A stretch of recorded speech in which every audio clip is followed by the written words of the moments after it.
வாழ்க வளமுடன். சிவன் சொத்து குலநாசம் சொல்லுவாங்க. அது எப்படி? ஒன்றும் இல்லைங்க. நம்ம கோயில் இடம் விட்டு இடம் கட்டிக்கிறாங்க. கோயில் மேலே எத்தனை பேர் அப்போல்லாம் முன்னோர்லாம் குழந்தைல சுட்டு கோயிலுக்கு இடத்த எழுதிடுவாங்க.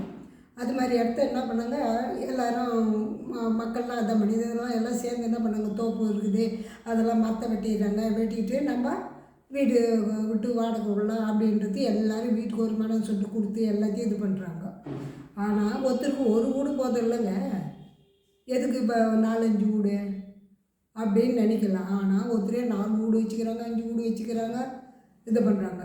இப்போ அது மாதிரிலாம் இருக்கிறதால குலநாசம்னா அதுவும் உண்டு. ஆனால் இது கூட எது தெரியுமா, உண்மையான இது எதுன்னு கேட்டால் பஞ்சபூதத்தை நாம் அழிக்கிறது தான். எப்படி அழிக்கிறோம்? ஒன்றும் இல்லை. இப்போ இந்த மண் இருக்குல்ல, அது சும்மா இருக்குது.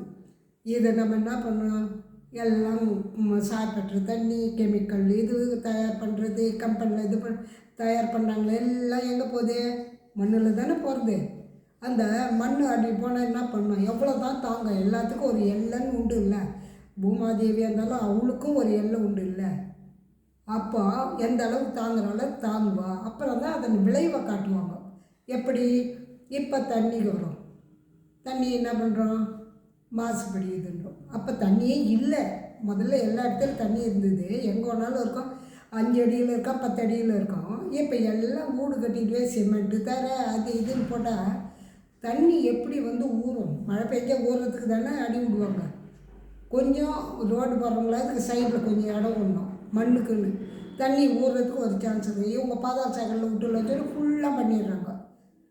அப்போ அந்த தண்ணி எங்கே தான் போவோம்? கடைசியில் கடலுக்கு போகன்றாங்க. எங்கே போவோம்?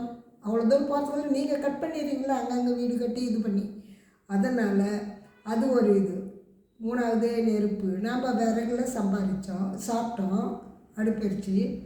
ஆனால் இப்போ கரண்ட் அடுப்பு, கேஸ் அடுப்புன்னு வந்துச்சு. அதுவும் ரசாயனம் தானே.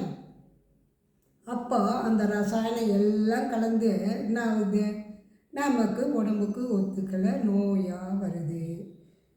அப்புறம் என்ன வரும்? காற்று. காற்றுக்கு என்ன? ஒன்றும் இல்லை.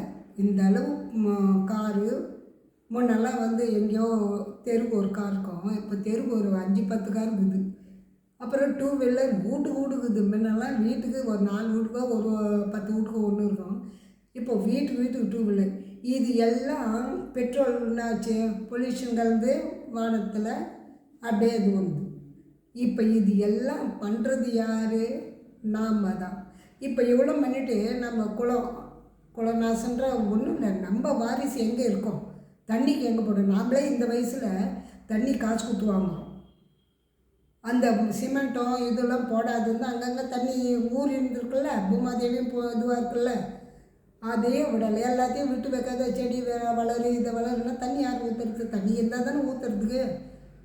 அப்போ அந்த தண்ணிக்கு இது அது, நெருப்புக்கும் இது அது, காற்றுக்கும். ஆனால் இதுதான் பூகம்பமாக வர்றதுக்கு காரணம். பூமி வெடிக்குதுன்னு சொல்கிறாங்கல்ல, பூகம்பம் வருது இல்லை, அது எதனால்? எவ்வளோ சக்தி அது தாங்க. அப்போ செய்த தவறு யார்? நாம் தான். அப்போ நம்ம குலத்துக்கு இருக்குமா, நம்ம வாரிசுங்களுக்கு இடம் இருக்குமா, அதை பார்க்கணும். 2வது நீர். நீங்கள் அங்கங்கே வீடு கட்டி இதுன்றதால தண்ணி போகிறதுக்கு இடம் இல்லாத வீட்டையும் அழிக்குது. ஆனால் நம்ம என்ன சொல்கிறோம், தண்ணி என் வீடு பாழாக போச்சுன்றோம். பாழாக போனது யார்? தண்ணியா? இல்லையே. நீங்கள் நல்லா இருக்கிற இடத்துல பாயிற இடத்துல பாழாக போகிற வீடு கட்டிங்க. அது பாஞ்சின்னு போகிறத இடம் தானே அது.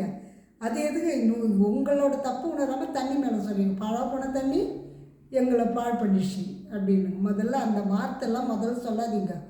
ஏன்னா ஒவ்வொரு இதுவும் சொல்லும்போது பூமாதேவி எப்போதுமா நீங்கள் மட்டும் ஒருத்தர் ஒன்று சொன்னால் உடனே உங்களுக்கு கோவம் வருது எல்லாம் என்ன, உடனே எதிர்த்து பேசுகிறீங்க, நல்லவங்களாக கம்முன்னு போயிடுறீங்க. அது மாதிரி எதையுமே நீங்கள் சொல்ல தான் ஆட்டோமேட்டிக்காக நடந்துன்னே இருக்குது. பிரபஞ்சம் பார்த்துட்டு தான் இருக்குது. நீ இதை சொன்ன செயலுக்கு வருது, நீ எதுக்கு சொல்கிற? நீ பண்ண தப்பு உணர்ந்தீங்கன்னா நீ அந்த வார்த்தை உன் வாயில் வருமா? வராதில்ல. அதே மாதிரி பொல்யூஷன். காற்று வருது இல்லை, போகிறேன். ஏன்பா வாக்கிங் போய்க்கலாம், சைக்கிளில் போகலாம்ல. 2 வீலர் வந்துட்டா நான் தான் இருந்தாலும் இப்போ நான் வசதியாக இருக்கிற மற்றவங்களுக்காக வாழறது. அதனால் நீங்கள் என்ன பண்ணுறீங்க, 2 வீலரில் தான் போக வேண்டீங்க. எக்ஸ்ட்ரா காசு ஆகுதா? குடும்ப பட்ஜெட்டில் இதுவாக நீங்கள் பணம் வச்சுருக்கணும்னு நினச்சின்னா மீது ஒன்று இப்போ கூட நீங்கள் கடைப்பிடிக்கலாம். சைக்கிளில் போங்க, அந்த ஒரு நல்ல காற்று வாங்குற மாதிரி இயற்கை இருக்கிற இடத்துக்கு போய் பாருங்கள் எப்படி இருக்குதுன்னு பாருங்கள்.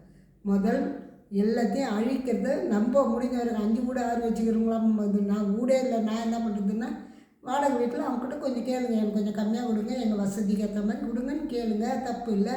மனசு மாறலாம்ல. வாழ்க வளமுடன்.